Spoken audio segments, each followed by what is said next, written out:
As you know, yesterday was International Women's Day, but there was just too much great content to fit into one show. So we're going to keep it going all week. As you probably know, the theme for International Women's Day this year is Choose to Challenge. And today we want to challenge the idea that a woman needs a partner to be happy and fulfilled.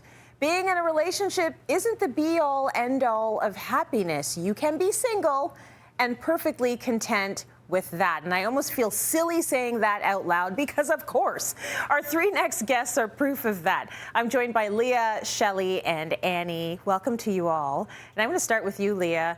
You are recently single, and I hear you are over the moon about it. Tell me about that. Yes, Tracy. So yeah, recently is actually on point. It's been 2 months now, I would say, and I'm not mad at it, I have to say. I thought I would be, considering I was in a 6-year-long relationship and a relationship prior to that. But when you're in a relationship with somebody for that long, you kind of forget the things that you like as an individual, as opposed to what you like as a couple. So now I'm discovering what I like on my own. As cliche as that sounds, it's actually true. It makes perfect sense. Now, I know pandemic dating it's a struggle, but is it true you went on a date at a grocery store? Okay, so as you know, Tracy, we have very limited options here, right? And so I put myself out there. Yes, I went on a date at Loblaws because, you know, where else can you go? I'm not going to be outside walking around in -10 temperatures.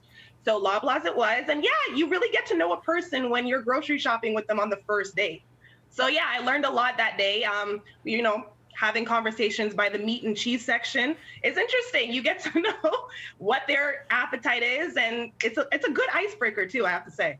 Actually, yeah, the food people pick is actually quite personal, but are you judging him if he picks up the processed cheese, or like what's happening here? Absolutely. It's a deal breaker if you pick up a pineapple and a slice of pizza and say they go together. Deal breaker. Not for me. Shelley, I'm going to go to you now. How long have you been single for, and what has been your journey to be totally okay with that?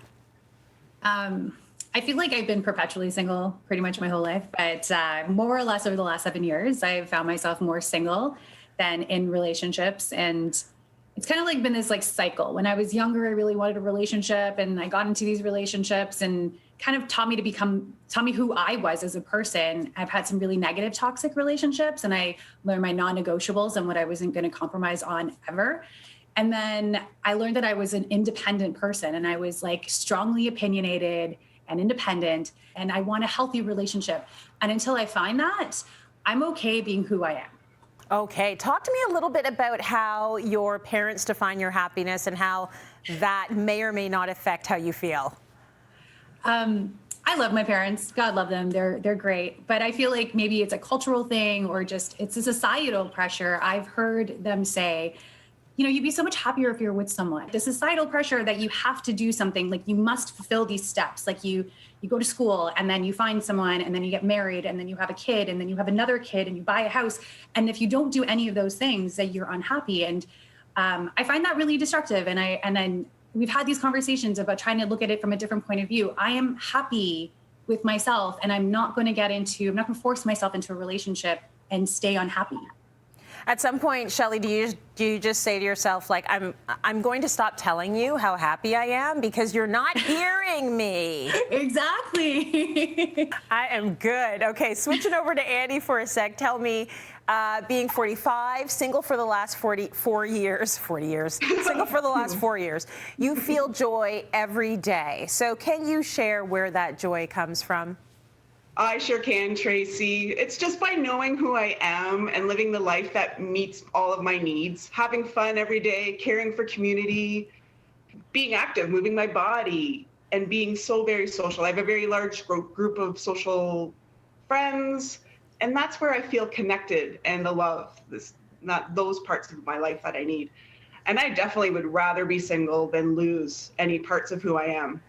I'm also the type of person who looks for joy every day. I look for the bright side or the silver linings despite whatever is happening to me. That perspective has to be coming in handy right now because it's tough with all the bad news out there.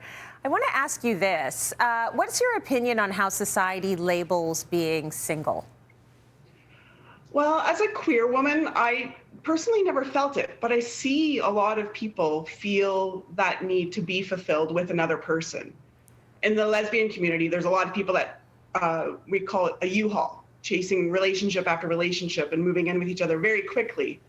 And I like the perspective of just slowing down, figuring out who I am, figuring out who other people are. Because I'm sitting here living the best life as a single person. So if I can encourage anyone today by sharing this story, absolutely, you can be happy by yourself. Listen, thank you all for being so honest, keeping it real, and giving us sort of a window into your lives. Thank you, Leah, Shelley, and Annie, for being so candid with us. We appreciate you sharing.